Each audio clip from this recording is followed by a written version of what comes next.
una situación de ayuda, ¿no? Para el tema o la contingencia que hoy se está presentando. Sin embargo, también el tener un comportamiento prosocial tiene que ver con otra serie de habilidades. Perdón, el anfitrión, permítanme, por favor. Ok. Bueno, no sé si ya nos comentan que ya estamos de vuelta otra vez con el video. Entonces, ¿qué viene el comportamiento prosocial? Si se dieron cuenta, incluso bibliografía que no estaba al acceso de todos, ya está al acceso de todos. ¿Para qué? Para que compartamos información científica. Estamos preocupados por las demás personas, organizaciones civiles, grupos altruistas, especialistas altruistas, que todos están colaborando precisamente para ayudar a mitigar las repercusiones de esta contingencia. Muy bien. Aportando un poco más en ese comportamiento prosocial, creo que es importante la solidaridad. En el sentido de que tomemos en cuenta y todas estas recomendaciones como la higiene de manos, la distancia, ¿no? El lavado de manos, el no estar en espacios angostos, no tener un cúmulo de personas, al ir en un taxi, por ejemplo, estudiantes, ¿no? Tomar realmente las medidas, no ir 4 o 5.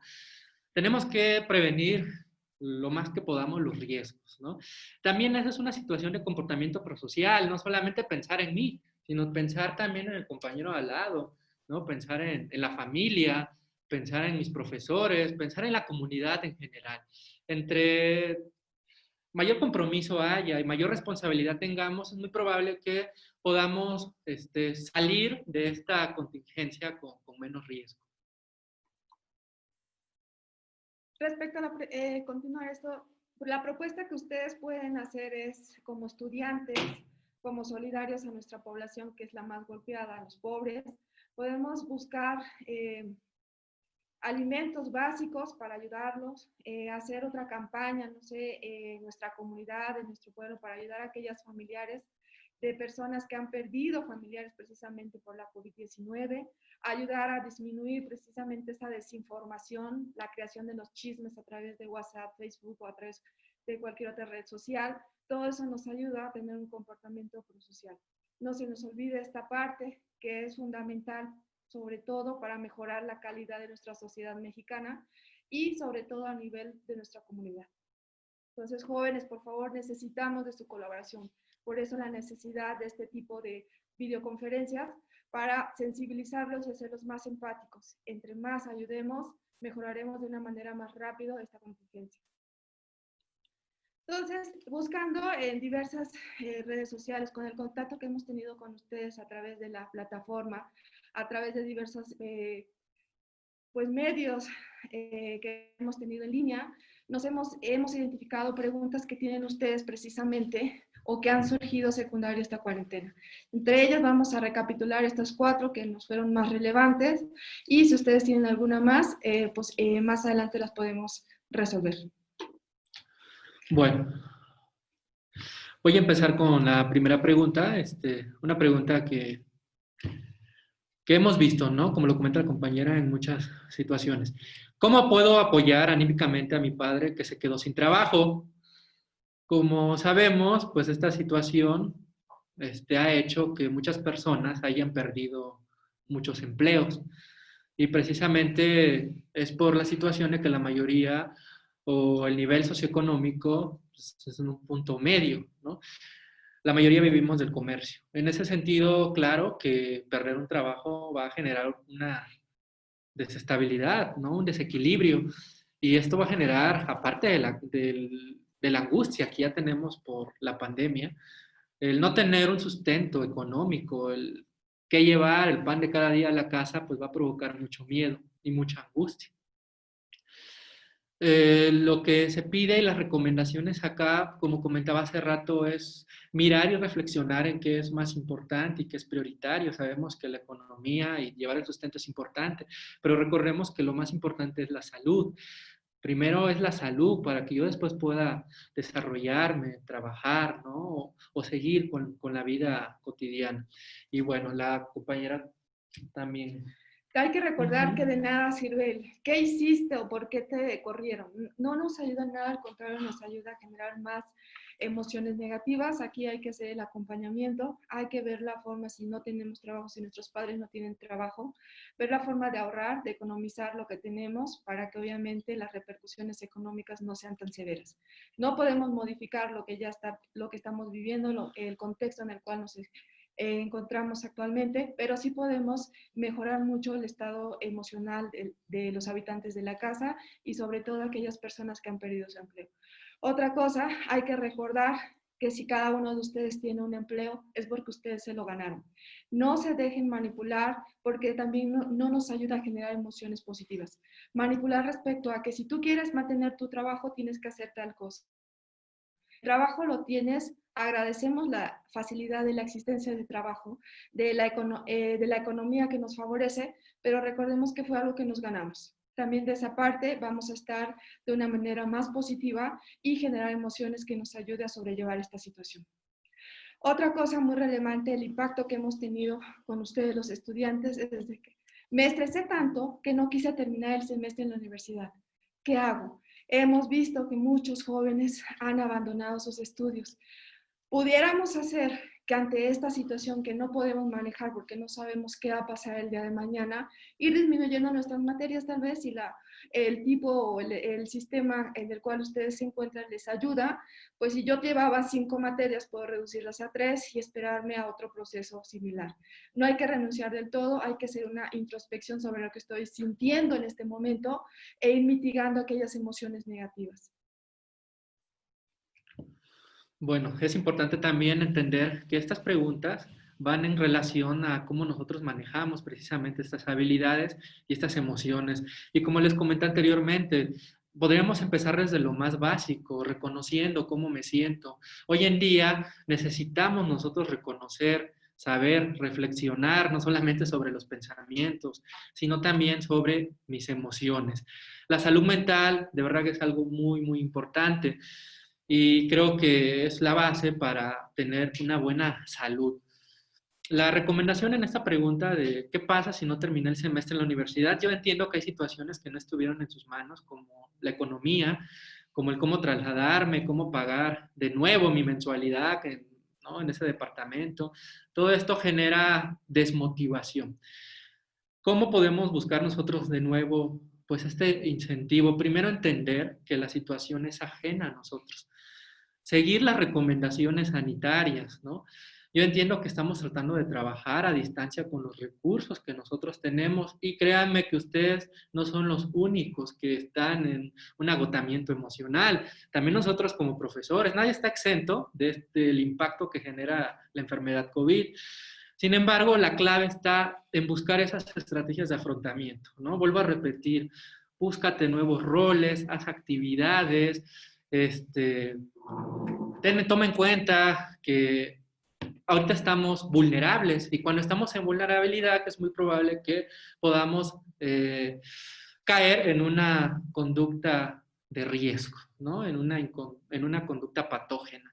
Puede volver a la adicción, el exceso de la comida, el sedentarismo, que nuestros ciclos de sueño se vean descompensados. Entonces, todo esto es muy importante y precisamente esas son las estrategias de afrontamiento. Mirar por estilos de vidas más sanos, ¿no? En esta pandemia. Y sobre todo externarlo, ¿no?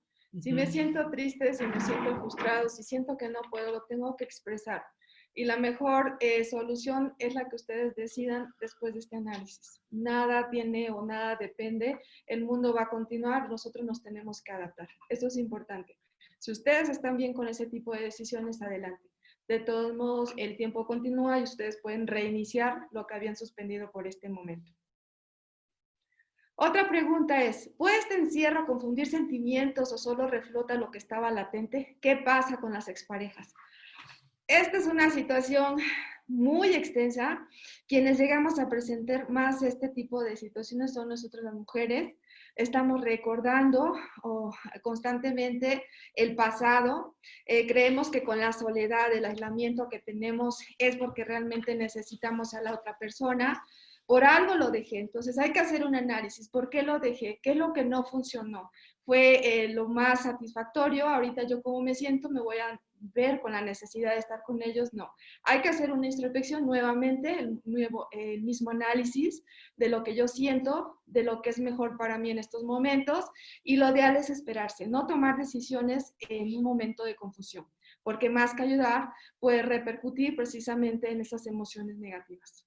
Bien, aportando un poco a esto, les comento, es normal que nos encontremos tristes, ¿no? Estamos vulnerables y ante un estado de vulnerabilidad, pues pueden surgir muchos riesgos. Lo ideal acá sería poder externar, platicarlo, precisamente lo que estamos comentando con alguien de confianza, ¿no? Con tu familia, con papá, con mamá, con un docente, con tu tutor, si le tienes confianza. Y es ir externando todo esto que ha generado, porque es claro que esto ha generado mucha frustración. Pongamos el ejemplo de ustedes, ¿no? El adaptarnos a una nueva forma de aprendizaje a la cual pues no estábamos acostumbrados o tal vez ni siquiera teníamos las competencias o infraestructura necesaria. Sin embargo, tomen en cuenta que el objetivo finalmente es eso, seguir aprendiendo, ¿no? Seguir formándonos y poder adaptarnos. Esa es la resiliencia precisamente, jóvenes, adaptarnos ante situaciones adversas, ¿no? Salir adelante, aprender esas experiencias adversas y convertir eso en algo positivo. En ese sentido, algo que comenta la compañera, la situación de las exparejas, pues es hasta cierto punto normal. No debería pasar en el sentido de que cuando tú cierras un ciclo, pues no hay mucho más que decir.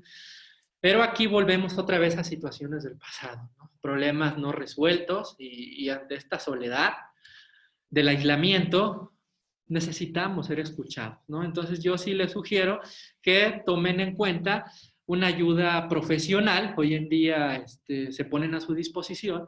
Bueno, más adelante vamos a compartirles unas diapositivas de algunos números con apoyo psicológico en donde ustedes pueden poder externar, ¿no? Este tipo de situaciones. Lo ideal sería siempre buscar ayuda profesional, pero en primera instancia contarle, ¿no? A tu mejor amigo, qué es lo que sientes, qué es lo que está pasando contigo.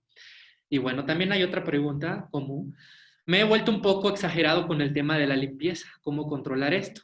Es un tipo de comportamiento compulsivo que se ha generado, pero han habido otro tipo de comportamientos. No sé si la compañera pudiese compartir alguna recomendación respecto a esto. Pues recordando que las emociones que se generan es miedo. Entonces el miedo a infectarme pues va a provocarme este tipo de conductas impulsivas, que es la limpieza exagerada. También hay otro tipo de conductas, como ya lo menciona el psicólogo, que tendemos a presentar esta impulsividad con los alimentos. Lo ideal sería que canalicemos todo este tipo de conductas impulsivas con otro tipo de actividades que nos gusten para que nosotros también nos podamos distraer. Recordemos o sigamos investigando sobre cuáles son los mecanismos de transmisión para que vayan mitigando precisamente este tema de limpieza, que realmente no es malo, no es negativo ser exagerado en la limpieza, pero sí a lo largo del tiempo nos llega a perjudicar precisamente las relaciones interpersonales con nuestro trabajo o incluso en casa. Ok. También podemos agregar a esto los comportamientos de aislamiento, ¿no? Los síntomas de depresión. Es por eso, jóvenes, que es muy importante, ¿no? Saber otra vez el tema principal, ¿no? Ser resilientes, buscar esas estrategias, desarrollar estas habilidades para no caer, pues, en un estado de depresión que posteriormente se puede convertir en algo patológico. Las conductas violentas también es algo que se ha generado hoy en día. El hecho de poder otra vez estar en familia, pues cambia completamente los roles, ¿no? Y estas situaciones aún no resueltas generan conflictos o discusiones. Hay que buscar ayuda profesional. Si yo estoy padeciendo o vivo una situación de violencia en familia, en casa, con el novio o cualquier tipo de violencia, es necesario, jóvenes, atendernos. Esto, no convirtamos estas conductas en normales. Tenemos que prestar atención, ¿no? En ese tipo de comportamientos para precisamente no caer posteriormente en un estado patológico. Y bueno, yo sé que hay otras preguntas en el medio. Pudiésemos tener un espacio para que el público pueda preguntar. Quiero compartirles además. Algo positivo que se ha generado precisamente ante esa necesidad de la atención de la salud mental es de que todos los institutos psicólogos, psiquiatras se han unido para ayudarnos y precisamente sobrellevar lo que está pasando a nuestro alrededor.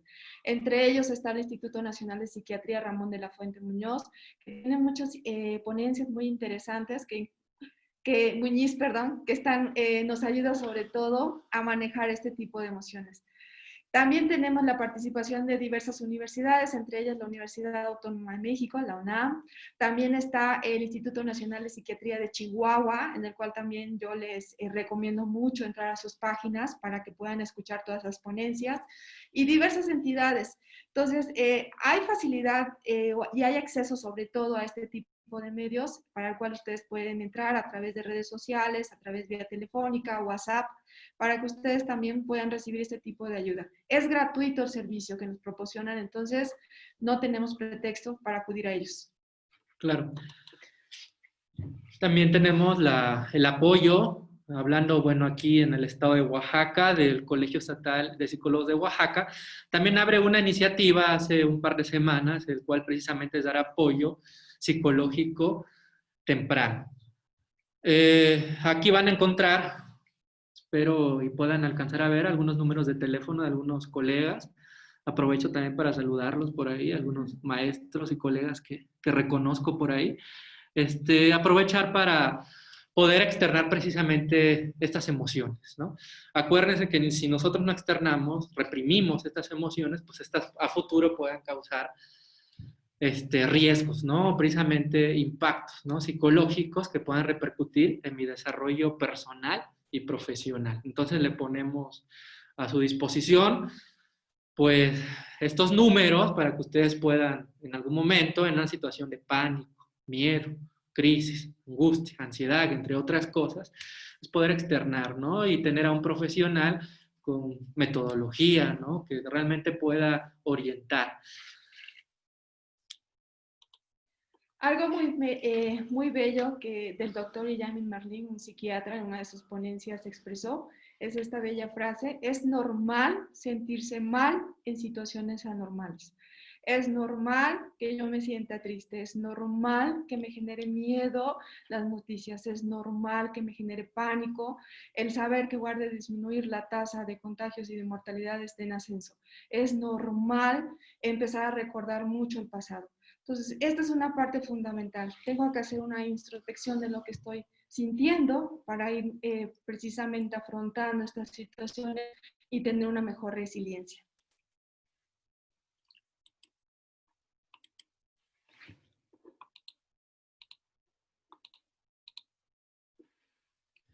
Y bueno, si ustedes quieren compartir algo, ¿no? Alguna duda, pues estamos abiertos. También podemos aprovechar este espacio para dar recomendaciones y poder trabajar de mejor manera pues, nuestras habilidades, ¿no? Emocionales. Y pues subsanar el impacto emocional que ha generado la enfermedad por COVID-19.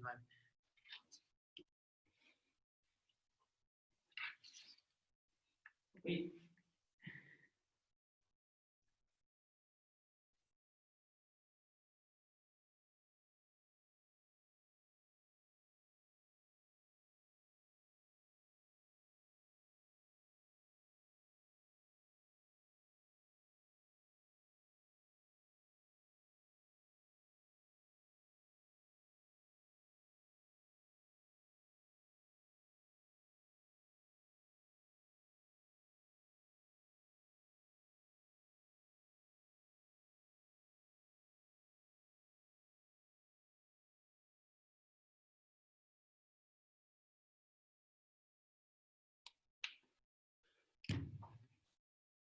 O incluso ustedes jóvenes, si quieren que se aborde algún tema en especial, por favor también lo pueden compartir.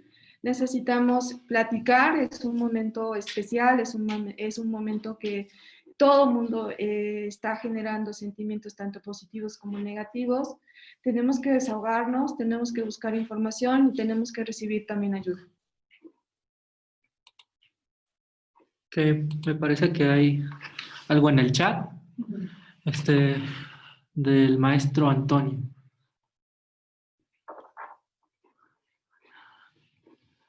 Espero que haya resuelto su problema, maestro Antonio. Claro, claro que sí pueden habilitar el micrófono, lo escuchamos. A ver. Ah, ya está. Buen día, compañeros. Pues muchas felicidades por esta charla, ¿no?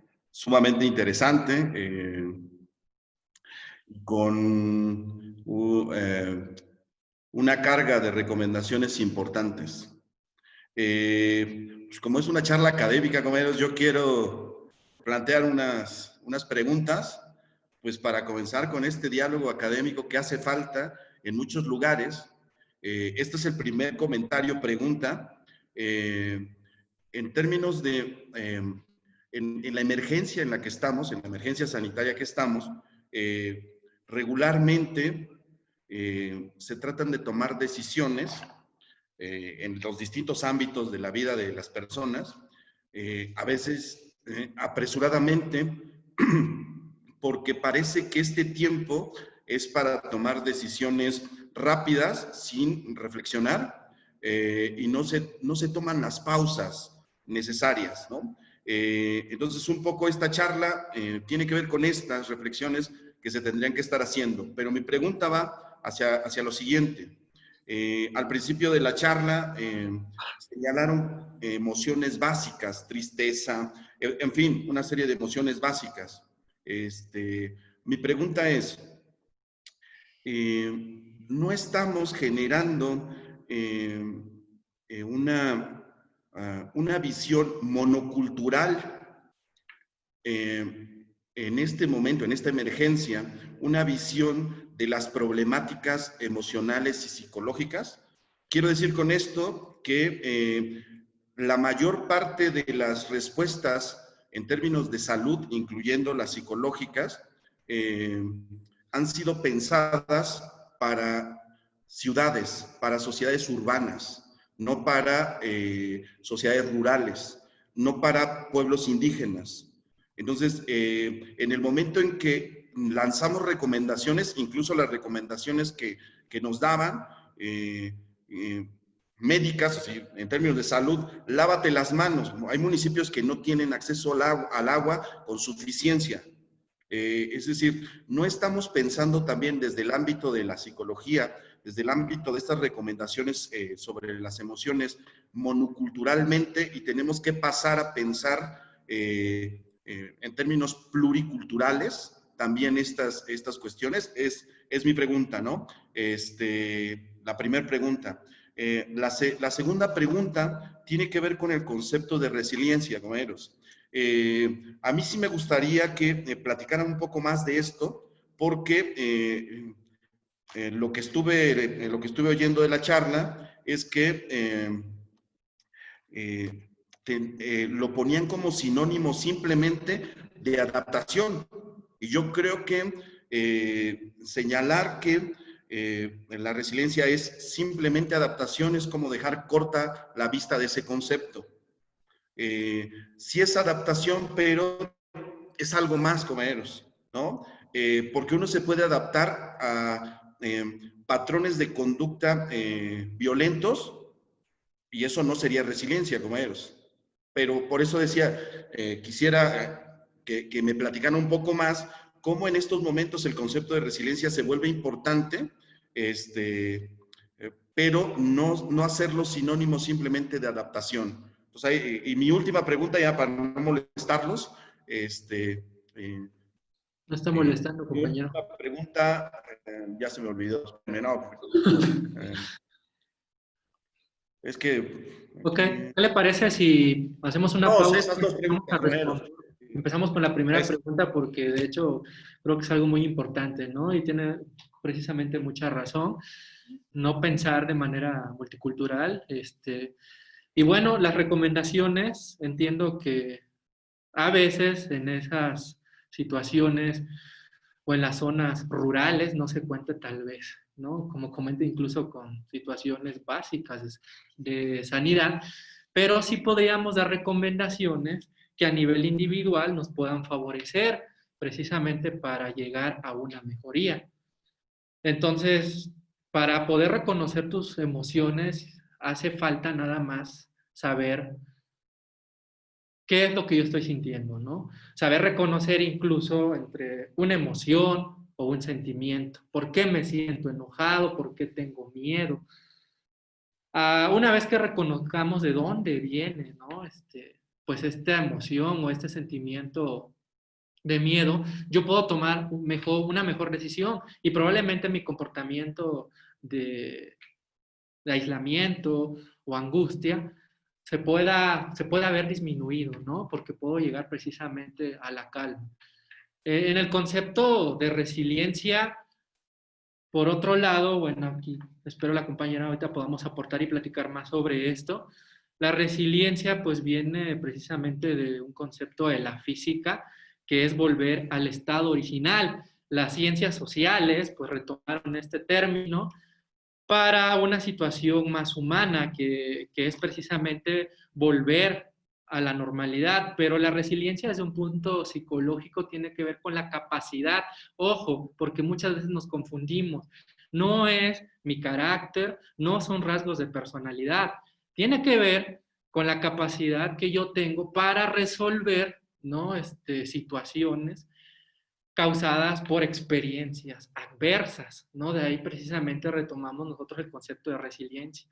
Cómo yo puedo madurar o cómo yo puedo desarrollarme o cómo yo puedo crecer, ¿no? Después de una experiencia adversa, ¿no? ¿Qué estrategias yo puedo desarrollar o manejar para volver a recuperar? Por eso hace rato hicimos mucho énfasis, tal vez fuimos como clínicos en esta parte de la adaptación, volver, precisamente es lo que queremos, volver a buscar el equilibrio, buscar otra vez esa homeostasis, pero claro que no va a ser un papel fácil, ¿no? Aquí está en conjunto con qué está haciendo, por ejemplo, las autoridades sanitarias, ¿no? Hay cosas que no dependen de nosotros, ¿no? La población, qué situaciones vulnerables. Claro que estamos en una situación de vulnerabilidad, pero ¿qué está haciendo la población también para mitigar esto? Y desde un nivel individual, yo como persona, ¿qué estoy haciendo también para subsanar todo esto que está pasando y estoy viviendo? Entonces ahí, bueno, como para empezar, ¿no? Esta charla y esta plática, no sé si la compañera quiere aportar también algo más. Sí, respecto a la primera pregunta, tiene toda la razón. No hemos tenido esa voluntad porque estamos conscientes de que existe esa población, pero no tenemos la voluntad de voltear y ver las repercusiones que hay en la población indígena, en la población más pobre y poderlas atender. Tiene toda la razón. Nuestras conclusiones pues precisamente para el manejo de situaciones es el acompañamiento. Yo no tengo acceso a vía telefónica o a través de medio, puedo yo platicar con algún familiar, platicar con alguien que me ayude precisamente a desahogarme y con esto posiblemente yo me ayude también a la vez a hacer una introspección. Es un tema muy interesante el que usted me acaba de reaperturar, porque de cierta manera también yo estaba cegada solamente a lo que se ve a nivel de la población urbana, porque es con la que yo más contacto tengo. Y pues sí, crear nuevas estrategias es un tema que se tiene que retomar. Entonces, como conclusión a la segunda pregunta que usted decía, ¿cuál es la diferencia entre la adaptación y la resiliencia? Porque lo estábamos manejando de manera muy similar. Podríamos ya para concluir de todo lo que ha dicho el compañero, sí, entiendo, hay diferentes corrientes y diferentes definiciones sobre lo que es la resiliencia, pero podemos concluir con que la adaptación es la capacidad de afrontamiento a un estresor y ya la resiliencia podríamos decir que es la capacidad de recuperarse ante una crisis, que vendría de la mano con todo lo que el compañero les acaba de exponer de una manera más sencilla. Gracias.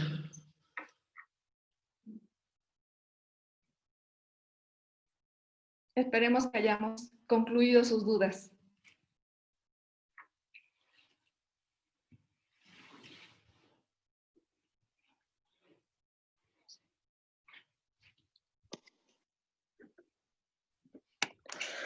Ok.